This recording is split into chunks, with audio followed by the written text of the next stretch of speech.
Unsain Grupo les ofrece este espacio.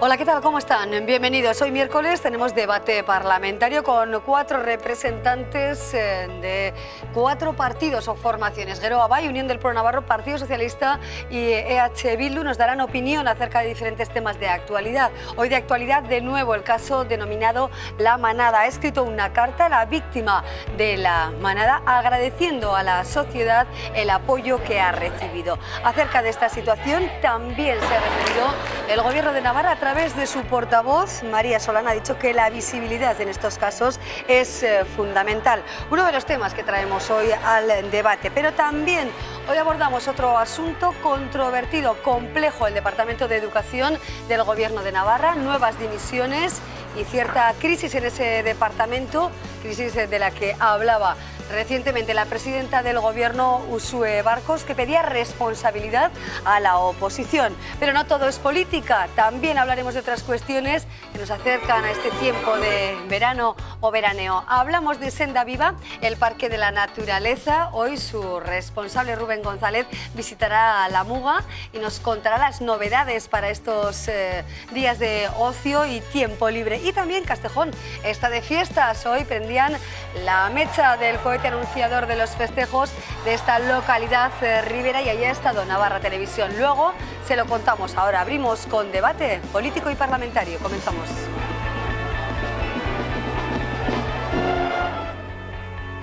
Y saludamos ya a los señores parlamentarios que hoy nos acompañan. En la Muga está Carlos Jimeno, representante del Partido Socialista. Carlos, ¿cómo está? Bienvenido. Muy buenas noches. Gracias por acompañarnos. También con nosotros Mayorga Ramírez, representante de EH Bildu. Gabón, buenas noches, Mayorga. Gabón, muy buenas Muchísimas noches. gracias por estar aquí también. Placer. El último día de debate parlamentario antes de los Sanfermines. Sergio Sayas, parlamentario de Unión del Pueblo Navarro. Sergio, ¿qué tal? Bienvenido. Encantado de estar con vosotros. Muy buenas noches. Buenas y también noches. con nosotros Unai Walder, representante de Geroa Bai. Gabón, muy buenas noches. Gabón, buenas noches. Gabón. Bueno, abrimos el debate con la última hora, podríamos decir, en relación con el denominado caso La Manada. Y les contamos a ustedes qué dice la víctima de este polémico caso. Lo vemos. En una carta plagada de agradecimientos, la joven madrileña se acuerda de toda la gente que ha salido a las calles con gritos como el "Yo sí te creo". Considera que le dieron voz, que no la dejaron sola. Textualmente, da las gracias por hacerle sentir otra vez parte de la sociedad en la que parece que si te violan, dice, tienes que llevar el cartel de violada pegado a la frente, e insiste en el agradecimiento por gritar, llorar y apoyar su causa. Y pide por favor a cualquiera que haya podido ser víctima de una violación que por mucho que se piensen que no le van a creer, que denuncie. Admite que todo el camino que hay que recorrer no es plato de buen gusto, pero se pregunta qué hubiera pasado si ella no lo hubiera hecho. Y anima a todas las mujeres, hombres y niños que están pasando por algo parecido. Concluye que se puede salir. Entiende que si no se denuncia, ganan ellos. El Gobierno navarro, por su parte, se ha reafirmado en la idoneidad de estar presente en el caso judicial. Tenemos que estar y seguir estando al pie del cañón a la vista de los acontecimientos y tenemos que estar porque de que estemos depende que las cosas se traten de una u otra manera, tengan uno u otro traslado y tengan mayor visibilidad o no. Los 5 condenados tienen prohibido el acceso a la Comunidad de Madrid por orden judicial. No pueden abandonar el país y deben comparecer 3 días a la semana en un juzgado. También se han tomado medidas cautelares por el caso de Pozo Blanco. La jueza instructora ha decretado una orden de alejamiento sobre los investigados para proteger a la víctima. Hablamos de la oportunidad o no de esa carta que lanza la víctima de La Manada y también de la importancia o no de dar visibilidad a este hecho, tal y como comentaba la consejera portavoz del Gobierno. Comenzamos, señor Sayas, con, bueno, pues de alguna manera la valoración de lo dicho por la víctima, que de alguna manera sale a la palestra y cobra protagonismo a través de esa misiva, y también la reacción del Gobierno de Navarra al respecto. Vamos a ver, en primer lugar yo creo que la víctima ha salido a dar las gracias a la sociedad y creo que somos la sociedad la que le tenemos que dar las gracias a ella, porque a ella y a todas esas víctimas que se han convertido en un referente de una lucha por los derechos y de una lucha por la igualdad. Yo creo que además cuando estamos muy cerca de tener las fiestas más importantes del mundo, que son las fiestas de San Fermín, pero no solamente las fiestas de San Fermín, sino en cualquier momento del año, en cualquier fiesta, en cualquier fin de semana, hay una cosa que es la diversión, y la diversión nunca debe estar reñida con el respeto. Y creo que hay otra cosa también que ha dicho que me parece que es muy importante, que es la denuncia. Cuando una mujer, porque fundamentalmente esto les ocurre desgraciadamente a las mujeres, es víctima de un abuso sexual, de una agresión sexual, de cualquier cosa que no es algo que ella decide libremente, lo que tiene que hacer es denunciar y tiene que saber que va a tener el respaldo de la sociedad. Y solo acabo con una cosa. El otro día también oía una entrevista que me pareció muy importante y salía una víctima de agresiones sexuales diciendo cómo muchas veces se sienten esas mujeres y cómo a veces incluso se culpabilizan, ¿no? Y creo que entre todos tenemos que contribuir a que quede claro que la culpa de una agresión es solo de quien agrede y que no hay ninguna excusa ni ninguna razón que pueda justificar jamás una agresión. Desde luego Navarra está en el foco informativo en relación con este caso y por supuesto el foco se aumentará previsiblemente durante las fiestas de San Fermín.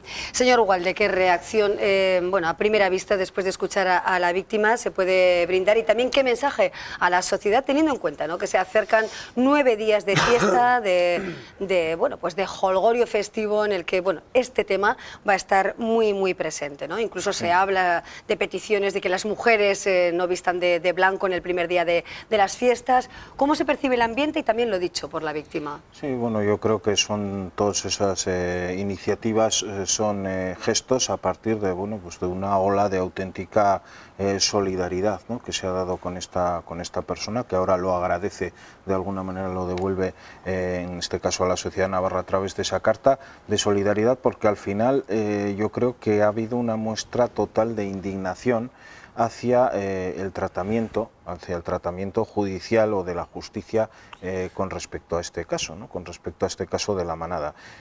Yo creo que hay un antes y un después y que de alguna manera nos ha tocado en Navarra protagonizar pues esta reacción popular en este caso concreto, que puede marcar también un camino y una serie de iniciativas en adelante.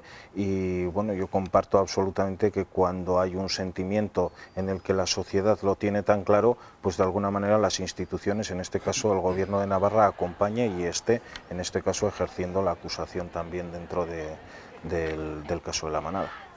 Comparte su opinión, señor Jimeno, acerca de esta situación, también de la reacción de la gente, del hecho de que sea un tema muy bueno, planteado en los medios de comunicación a nivel nacional e internacional y la repercusión también que puede tener para Navarra, ¿no?, el hecho de que cobre semejante dimensión el caso de la manada. Sí, bueno, yo creo que son acertadas las reflexiones en el sentido de que aquí lo que se observa o lo que se connota, cuando menos, es un proceso personal de concienciación, ¿no?, y de concienciación de concienciación social y de llamada a la concienciación social por parte de la víctima, que para mí hace un ejercicio de generosidad y un ejercicio también, digamos, de fortaleza a la hora de trasladar las reflexiones a la sociedad. Y en ese sentido yo creo que la sociedad lo que le tiene que devolver a esta persona es la seguridad y la protección que esta y cualquier persona en estas mismas circunstancias demanda. Máxime cuando creo que la generosidad que ha trasladado la víctima con todos nosotros y con todas vosotras, creo que ha sido de una alta sensibilidad. Estamos viendo imágenes, por supuesto, de los miembros de la denominada manada y ahora tenemos no la imagen, afortunadamente, pero sí las expresiones y las palabras de la mujer que sufrió los abusos sexuales de estas personas, ejercido por estas personas. Sí, efectivamente, nosotros desde Euskal Herria Bildu lo que creemos y esperamos es que estemos ante un punto de inflexión histórico con respecto a esas estructuras patriarcales en las que se han sustentado este tipo de prácticas y de agresiones directas de la mujer en todos los ámbitos, ¿no? Porque esto no sucede simplemente en San Fermín, sino que es una cuestión estructural, es decir, las mujeres, y hay diferentes expresiones, tanto en el ámbito laboral, la brecha salarial, el techo de cristal, y es fruto de una estructura patriarcal por las cuales el rol o el papel de la mujer es sometido y absolutamente secundario, y donde se enmarcan este tipo de prácticas y de agresiones absolutamente inaceptables y violaciones, y en la que las instituciones de Navarra, hay que decir, pues han sido pues muy importantes también para concienciar a la ciudadanía de que esto que hasta el momento en muchas ocasiones estaba oculto, porque las víctimas sufrían una doble victimización, primero víctimas de la violación, pero además ese sentimiento de culpa añadido en un contexto social, en algo habrá hecho, y lo hemos podido ver también, episodios muy duros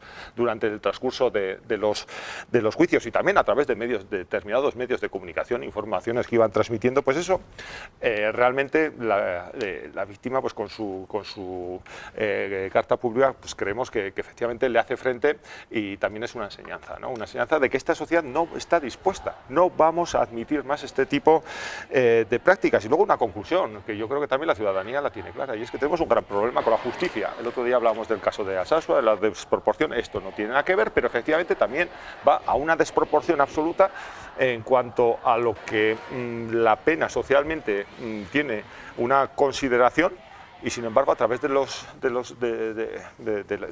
tribunales pues vemos que tiene otra absolutamente asimétrica y desproporcionada, en este caso en un sentido contrario, ¿no? Por lo tanto, creemos que desde las instituciones hay que arbitrar medidas para que esa estructura patriarcal y las consecuencias que origina pues llegue a su fin. Esperemos que estamos ante un punto de inflexión, y también resolver el problema que tenemos con la justicia, porque es un problema evidente.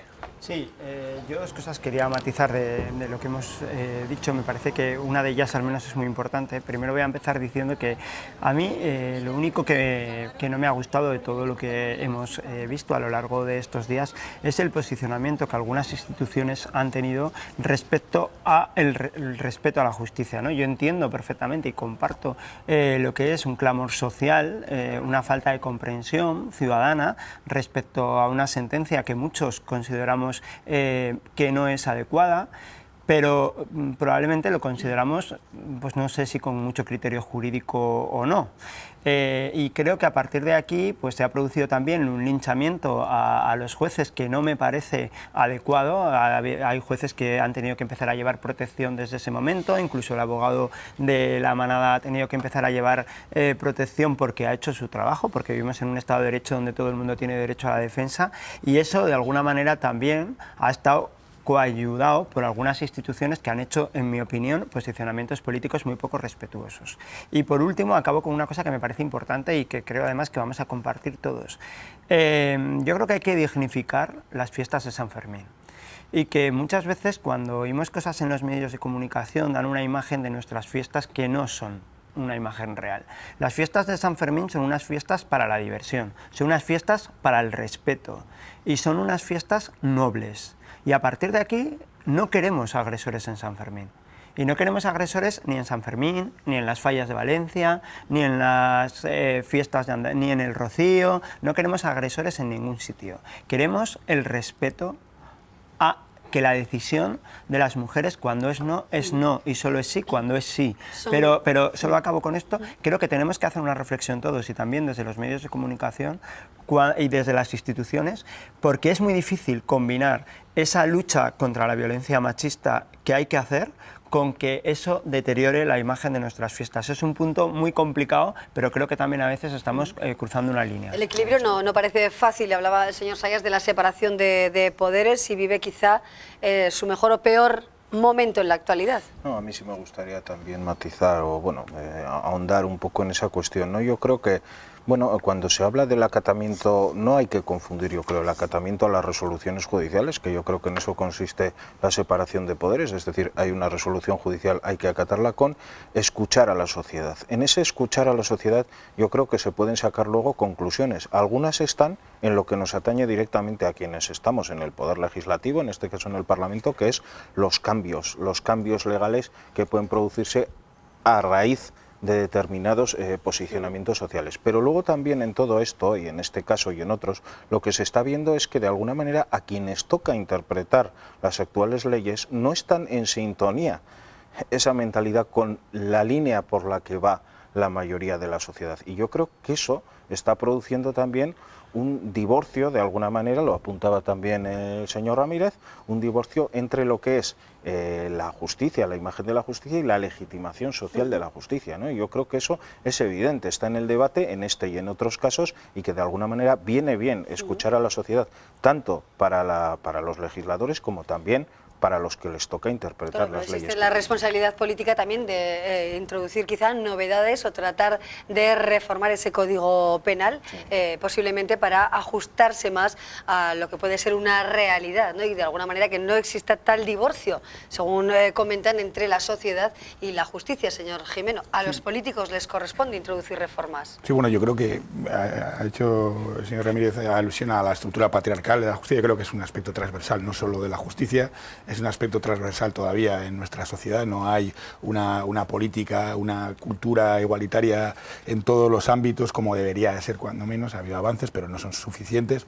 Desde luego los hechos probados son graves, son muy graves. Quiero decir, la solidaridad con la víctima debe estar por encima de todo esto. Entonces, nosotros lo que creemos es que, más que, obviamente, se pueden establecer modificaciones legislativas, modificaciones en el Código Penal desde el Ejecutivo y que se pueda refrendar en el Legislativo, eso está claro, y desde luego nosotros, reconociendo ese hecho de estructura patriarcal, hemos trasladado ya al Congreso de Diputados medidas para mejorar la formación en violencia de género de jueces y de fiscales, que creemos que con la justicia, más allá de criticar, que es el ejercicio en muchas ocasiones corto, fácil, es mejor ayudar a la justicia para que puedan trabajar con todas las garantías del mundo. Bueno, tenemos este tema, desde luego, como uno de los temas de mayor preocupación en Navarra, teniendo en cuenta la proximidad de nuestros festejos, pero también otros temas que, desde luego, conforman la actividad y actualidad política, con dos focos muy especialmente claros aquí en Navarra. Dimisiones en el Departamento de Educación, y cambiamos totalmente de tema, dimisiones en formación, en las áreas de CRENA y de inspección educativa. ¿Qué está pasando en ese Departamento de Educación? Brevemente se lo contamos en el siguiente vídeo y lo analizamos con ayuda de los 4 parlamentarios que hoy están en la Muga. Los 2 responsables de inspección educativa abandonan el departamento. Su marcha se suma a la dimisión de 4 profesionales del CREENA que atiende al alumnado con necesidades especiales y a otras 4 bajas en la sección de formación. La consejera Solana asegura que no todas las marchas son por discrepancias y que hay otros motivos. Que hay de todo, evidentemente hay alguna presentación de dimisión por discrepancia que, bueno, en ese caso la aceptaré de buen grado. Y hay otras motivadas por muy distintos temas, es como un administrativo que solicita o concursa para un concurso de traslados a una persona que por motivos personales, con mucha pena por no poder seguir en el proyecto, decide abandonar. María Solana considera que se intenta proyectar una imagen de caos irreal en el Departamento de Educación. Hace balance positivo de su primer año como consejera. Se están haciendo firmemente, lo creo, las cosas bien. Evidentemente no es mérito mío, solo. Y cuando las cosas no se hacen bien, son mi responsabilidad. La asumo, pero creo que hay que tratar los temas en su justa medida. UPN y PP piden la dimisión de María Solana, a quien responsabilizan directamente de la situación. Y si se van es por algo. Si se van, tiene mucho que ver, bueno, pues con el talante, tiene mucho que ver con la presión que desde la dirección del departamento la propia consejera está ejerciendo hacia abajo. PSN pide a la presidenta Barcos que intervenga. Culpable de estos desaguisados es evidentemente la consejera de Educación, pero la responsable de no ponerle solución a esto es la presidenta del Gobierno. Solana ofrecerá mañana datos comparativos de los ceses y dimisiones en su departamento y los producidos durante otras legislaturas. Así se lo contábamos esta semana en nuestros informativos, la presidenta del Gobierno, que pedía recientemente responsabilidad a la oposición en este caso. Señor Ugalde, ¿cuál es la responsabilidad que debe asumir la consejera de Educación y portavoz del Gobierno, María Solana? Bueno, vamos a ver, yo creo que aquí hay una responsabilidad colectiva. Lo dije hace poco con motivo de la presentación del informe anual del Defensor del Pueblo. Es decir, si se hace una mirada honesta, más allá del ruido y del interés partidista, lo que el Defensor del Pueblo puso de manifiesto es que educación se ha convertido en un campo de fricciones. Educación se ha convertido en un campo de fricciones y hacía un llamamiento a la responsabilidad colectiva de todos, para que esto no sea así. Yo creo que las cosas hay que compararlas en su justa medida. Hay una determinada estrategia política, a nuestro entender, para, a través del Departamento de Educación, de la gestión de la política educativa, por parte del tripartito de la oposición, de UPN, PSN y Partido Popular a lo largo de la legislatura, convertir en el coto preferente de caza, digamos, en la crítica a la acción de este gobierno, ¿no? Y en ese caso todo vale, es decir, y yo creo que hoy se han concretado específicamente a qué se deben estas dimisiones, pero de alguna manera yo creo que hay un intento por parte de la oposición de meter en una misma coctelera cuestiones muy diferentes, como pueden ser concursos de traslados, decisiones personales, cuestiones que obedecen a otro tipo de planteamientos, pues para arremeter, digamos, contra la gestión de la consejera. Aquí hay cuestiones que efectivamente vienen de legislaturas anteriores, concretamente en el caso del CRENA hay que ver cómo se encontró este gobierno en el año 2015 el CRENA y lo que mal viene, como se suele decir, mal acaba.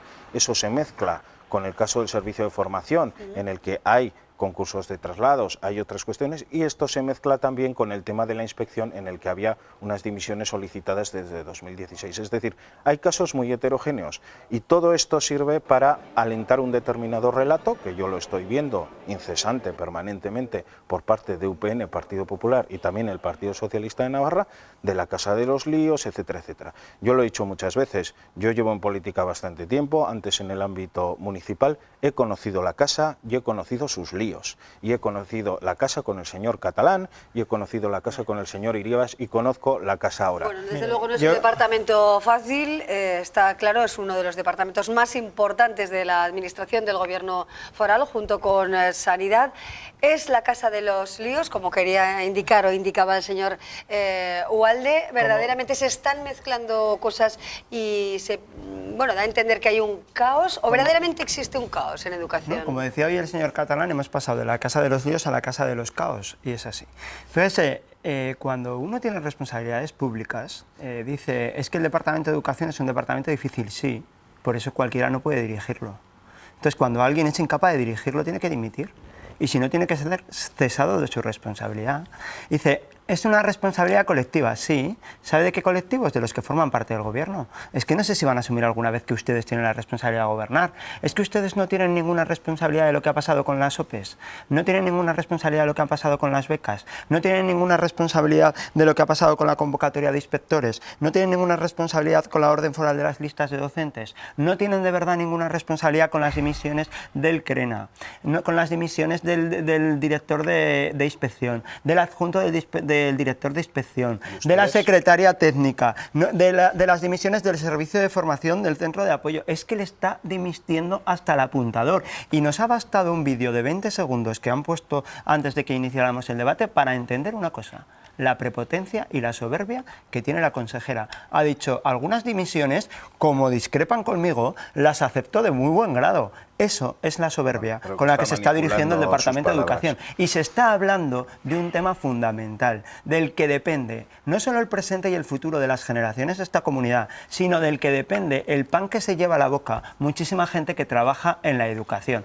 con la que se está jugando días y sí, y día también, por la irresponsabilidad de la señora Solana y de la señora Barcos, que la mantiene en su puesto. Avanzamos en los contenidos, les pido celeridad también para poder abordar todos los temas previstos para hoy. Desde EH Bildu, socio del cuatripartito, Educación está en una situación de zozobra, de desequilibrio. Por el contrario, se comprenden quizá esas desavenencias o los diferentes motivos que han llevado a que se establezcan esos cambios en el departamento que dirige la señora Solana. Bueno, pues yo creo que educación en estos momentos, si algo la caracteriza, es pues las aspiraciones de cientos y cientos de aspirantes a tener una plaza pública de empleo que están estos días participando, y a los cuales EH Bildu pues queremos desearles la mayor suerte y el mayor acierto, porque probablemente estén ante un momento clave de sus vidas, y creo que eso es lo importante, que eso funcione bien, y creo que es donde más gente está depositando su atención. Más allá de esto, efectivamente creemos que por parte de la oposición pues se está haciendo un ejercicio de alarmismo permanente, y nosotros somos muy críticos con la gestión que ha hecho hecho el Gobierno de Navarra en materia de educación, y también hacemos un análisis y creemos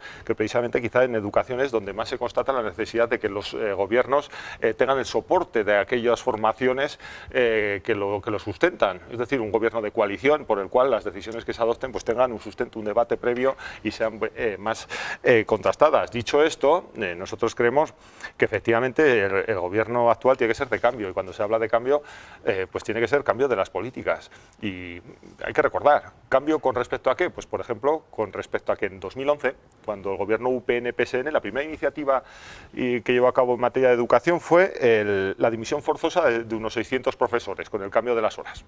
Eso fue así, 600 profesores dimitidos forzosamente. Y en estos momentos educación tiene una prioridad, que es revertir todos esos recortes de UPN-PSN y realmente pues colocar a la educación navarra pues en una posición vinculada directamente a la calidad, a la libertad, a la formación de espíritu crítico, etcétera, etcétera, ¿no? Y en este sentido, pues bueno, en ese ejercicio de alarmismos, pues vemos que se caen en contradicciones. Veíamos al señor Sayas a utilizar hábilmente la figura del polisindeton, ¿no? Repetir permanentemente conjunciones, y un inspector y otro inspector, pero es que claro, si vamos a la legislatura anterior, vemos que en realidad ha habido menos movimientos de personal directivo en esta legislatura que la que hubo en cualquiera de las anteriores legislaturas. Entonces, ese discurso se descae, y yo entiendo que bueno, pues se pueden utilizar diferentes recursos, bien sean lingüísticos, literarios, de impostar situaciones, pero lo cierto es que el camino de la educación de este gobierno pues es el de restituir los recortes, con todas las críticas que legítimamente hacemos desde H. Bildu, pero que nada se compadece con ese acoso y derribo en el cual pues parece que el tripartito de la oposición pues está inmerso. Sí, señor Ramírez, brevemente también, señor Jimeno, ¿cuál es la postura en este caso? ¿Cuál es la certeza que plantea el Partido Socialista en relación con el Departamento de Educación y las divisiones que se han producido en tres áreas? La verdad es que lo de la responsabilidad colectiva vuelve a ser una cortina de humo para trasladar la responsabilidad a los demás y no asumir la responsabilidad del Ejecutivo, que es quien la debe asumir, eso está claro, pero mire, más allá, yo es que tendría para hablar 2 o 3 mugas enteras, ¿no? Pero claro, el procedimiento, quiero decir, en educación los procedimientos tienen que ser claros y compartidos, es una práctica básica, independientemente de la idea que traslades en la ejecución, en la gestión, los procedimientos tienen que ser claros y compartidos. Y yo, pues si al señor Walde le parece mal lo que hace el Partido Socialista de Navarra, también le parece lo que hace el Tribunal Superior de Justicia de Navarra o lo que hace el Consejo de Navarra, que son órganos consultivos que también han afeado y desde luego han sentenciado al Departamento de Educación con la OPE, con el procedimiento de admisión. Siguiendo a lo que dice el señor Ramírez, mire, habla usted de la oposición, pues mire, hay mucha gente que no se ha presentado a esta oposición porque no sabía que se iban a ampliar las plazas a mitad del camino, han cambiado los bueyes a mitad del río. También hay mucha gente que no se ha presentado a esta oposición porque desconocía que se iba a modificar la lista de gestión, o perdón, la forma de gestión de listas de contratos temporales y veía que no tenía posibilidades. Esto es lo que ocurre cuando no hay un procedimiento claro y compartido. Usted me habla de revertir recortes, pues mire, ahora mismo en Navarra, con el diseño de plantillas de educación infantil y primaria, con la pérdida de sesiones de atención directa, hacen falta 400 profesores más. Eso lo está avalando su partido, lo está avalando en comparecencias. Sí, 400 profesores más, porque se está perdiendo 2 sesiones de atención directa que se van a perder fundamentalmente en la escuela pública, fundamentalmente en la escuela rural y obviamente donde se escolariza más alumnado desfavorecido. Es donde hace falta esas sesiones y se van a perder. Podríamos seguir y desde luego entiendo que vamos a seguir. Perspectivas desde luego muy diferentes y vamos a seguir con este debate, claro que sí, pero primero nos van a permitir hacer una breve pausa para otros compromisos y seguimos, por supuesto, hablando de educación, de cómo se manejan los pilares de la educación en Navarra y también otros temas de actualidad, por ejemplo, la política penitenciaria que plantea el gobierno socialista liderado por Pedro Sánchez con ese planteamiento de acercamiento de presos. Lo vemos después de una pausa.